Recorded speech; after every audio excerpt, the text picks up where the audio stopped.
desire for you to live the most amazing, radiant, phenomenal, divine life full of so much love, so much abundance, so much happiness, so much success. Like, my desire is for every single person to live from that space. And as somebody who literally started their spiritual journey when I was bedridden with chronic illness, I had Lyme disease and mold poisoning, I had crippling anxiety, debilitating depression, and I was literally suicidal. I freaking know how it feels to be at like the utter rock bottom and to be listening to other people trying to motivate and inspire and plant a seed for you to like do something to move forward in life. I know how it feels. I used to be so angry at those people, and now I'm freaking one of those people who's like, it is up to you. Too many people, I keep seeing this constantly. You gotta get out of your freaking victimhood. Like 90% of the spiritual journey is stop operating from victimhood. Stop complaining about life, stop judging life, stop criticizing life. You're creating a life that you hate because you keep operating from victimhood.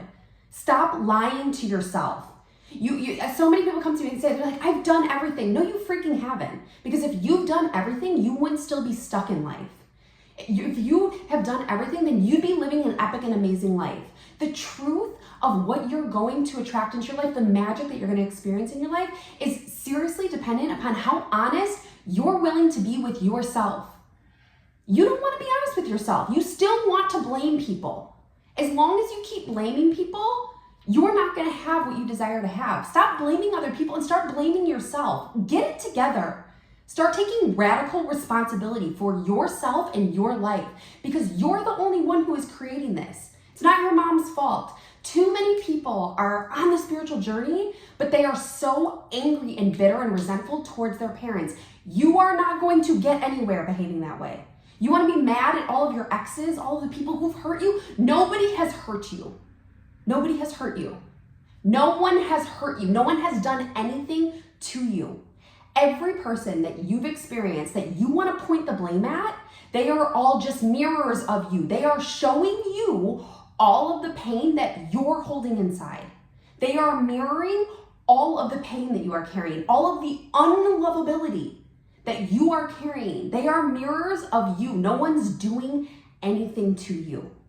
The faster that you can get this in your head and wrap it around, like literally, the fastest that you can get it together to understand this, that everyone is just mirroring you. You keep pointing the finger at them. What's happening when you're pointing the finger at others? There's 3 fingers pointing back at you because it's you.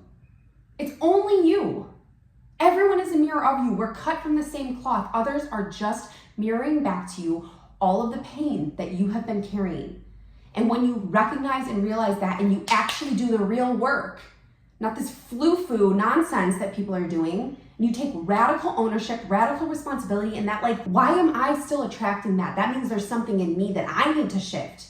Not, oh, F that person, they suck. No, when you say they suck, it's you that you're saying that sucks. That's the amount of self-hate that you have for yourself. Because you want to point the finger at others, you want to blame all of them. That's your own pain and self-hate that you are pointing at other people. It's up to you to shift all of that. Get radically honest with yourself. Okay? Look at your whole freaking day. If you just stopped all of the numbing stuff that you're doing all day long, your life would transform because you would actually have to face yourself. I say this all the time to people. The best freaking thing that happened to me was getting chronic illness. Honestly, because I was forced to face myself, and I literally realized how much I hated myself. And I had never had that time. I was bedridden. I was so freaking chronically ill. People will say to me all the time, like, Kirby, you don't know what it's like. No, I freaking know.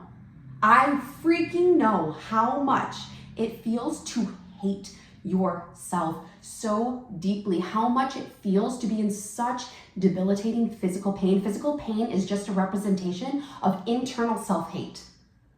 That's all that it is. All physical pain that shows up in physical illnesses and physical disease. I had such a deep level of self-hate for myself that it manifests to the point of chronic illness, where I was so debilitated. I know what it feels like to not be able to get off the freaking floor for days and weeks and months because you feel empty inside, in such debilitating physical pain and just such internal turmoil. I freaking know how it feels. It doesn't matter what I've been through. It doesn't matter what you've been through. You have to decide that you want it to be different. The reason why my life has transformed into the way that it has in such a short amount of time is because the second that you hit such a freaking low rock bottom, you will do anything. You will do anything to not feel that way. You will do anything to no longer feel depressed. If you've never been depressed, then you have no freaking idea how painful it is to be just tortured by your mind and the pain in the body. If you've never had chronic illness, the debilitating pain that I endured in my physical body as a result of being so tortured in my mind, because the mind is creating all of this. Like, I know how it feels. I know. And then I decided I will never be in this place ever again. I don't care what I have to do. I will do everything to no longer be in this state of pain. And I have done everything to not be in that state of pain. So that's why I know when people say to me all the time, I've done everything. No, you haven't. You're lying to yourself, and that's why your life still sucks. Because if you've done everything, because I know what everything looks like, because I've freaking done it to get to this point in time. Okay? If you've done everything, you wouldn't still be operating from a state of victimhood. You wouldn't still operating from the state of pointing a finger at other people, being judging and criticizing and angry towards the world. You wouldn't still be carrying so much bitterness and resentment within you. You wouldn't be carrying so much self-hate and sadness within you if you've done everything. You're still shocked, you're surprised at what your life looks like. Why? Why?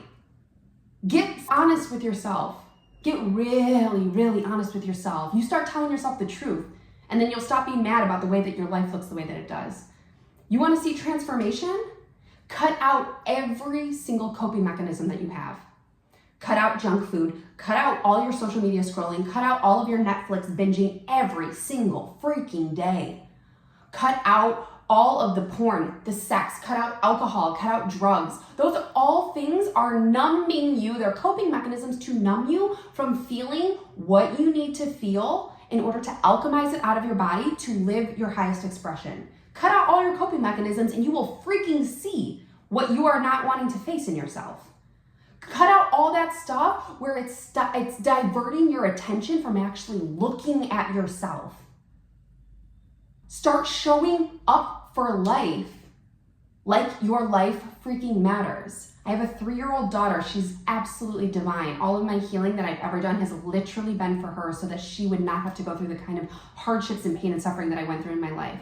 Every single thing I have done has literally been for that beautiful divine soul. When we go out, every day, random Tuesday, she's wearing a princess crown. She's wearing a princess dress, okay? She's not saving her princess dress for a great occasion. She shows up every day magically, beautifully, radiating. You need to start showing up for life. Do you get ready? Do you put on your best outfit? Start showing up feeling good about yourself. Put on a great outfit. If you're a woman and it feels good, put on makeup. I don't wear a ton of makeup on.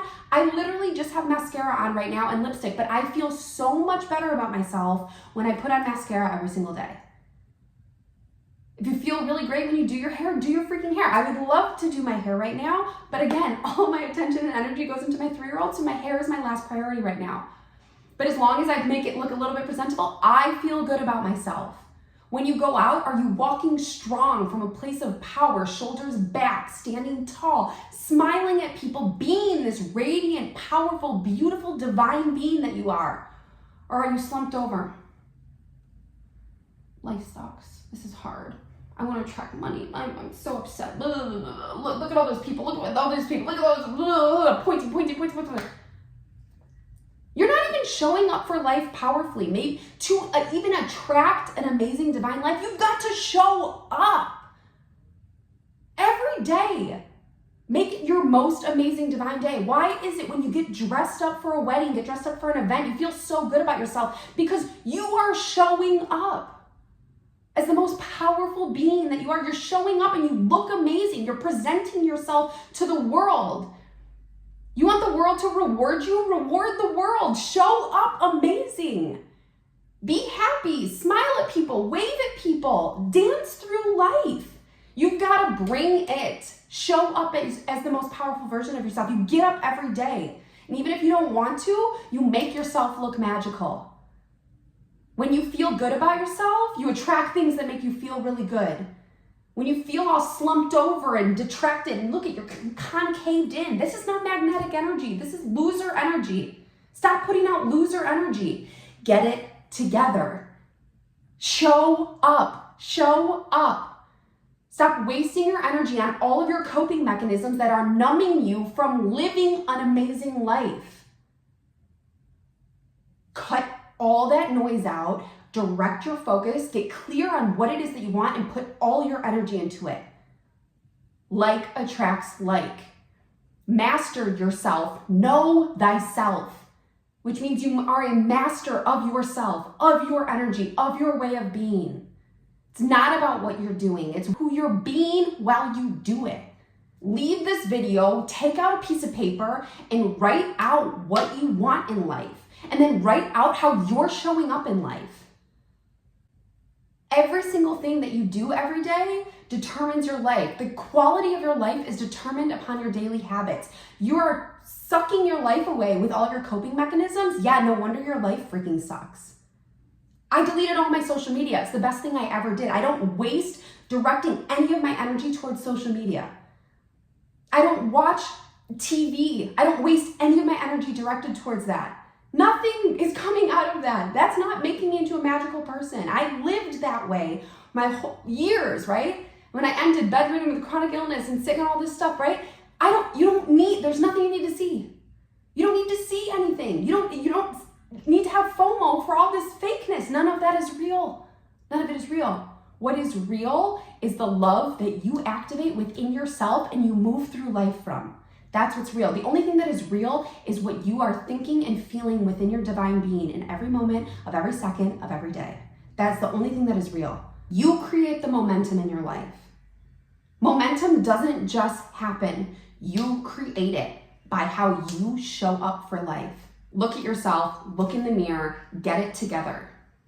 And start really taking ownership about who you are and how you're being in life. And if you recognize, like, dang, I've been an angry person towards these people, I've been an anxious person, do you want to be that person? Then you have to shift that out of your being and start owning yourself, owning your crap. I don't want to swear. Start owning it. Take major ownership of like, wow, I've been showing up that way. Dang, I've been showing up that way. And now I'm choosing to be different. It's okay that I showed up that way. But I don't want to operate from that space. I don't want to be angry at people. I don't want to be operating from bitterness and resentment and judgment. I don't want to have fear dictating my life, creating this ripple effect of worry and shame and frustration. And I don't want to create ripple effects of those things. I don't want to keep experiencing that. And so if you don't want to keep experiencing that, then you have to stop sending out the signal for it. Cause and effect. You send out the signal, you attract it back. To attract back new, you got to send out a different signal. And it's all coming from you. And the first step is you taking radical responsibility and self-ownership of your life. Life can shift instantly once you shift your being. That's it. It shifts. It happens very quickly. You don't have to have some painful thing. You just have to shift. And it's up to you. So get it together and make that shift happen. Because if you want to see transformation in your life, then you've got to transform. And it's up to you to freaking transform. This one got spicy. I'm sending you all of my love. Have an absolutely beautiful, radiant day. If you're somebody who's interested in embarking further on your journey, I'm starting a 100-day challenge. It's free to join the challenge. If you want to I created a workbook for how you can create some clarity in your life for how you can move forward with this. With this 100-day challenge, it's just implementing and deciding that you are going to do some specific habits, and then you do those habits every single day. So if that's something that you're interested in, you can check the link below and you can get the workbook if you want support within that. Otherwise, all you need to do is get clarity on what you want, get clarity on what you want to let go, and where are the blind spots that you're not seeing that are holding you back. If you can get clarity on those 3 things, it'll be really easy for you to implement into this 100-day challenge and see transformation. If you don't know how to do that, get the workbook below. For this 100-day challenge, for anybody who decides to get the workbook, I'll host a live monthly call each month over the course of the next 3 months for the challenge. And I'll do live coaching to help support people during that. So this is really exciting because I really want to implement momentum in my own life. I've gotten clear on some things that I want to let go of, that I want to step into. So as a result of that, I'm going to do my own personal 100-day challenge. I realized it would be really good for other people to also embark on the challenge. So now you know exactly what it takes to just be within the challenge. And again, if you want some more support and help with that, you can grab that workbook below. I'm sending you all my love, beautiful, beautiful, beautiful soul. I'll see you in the next one. Bye.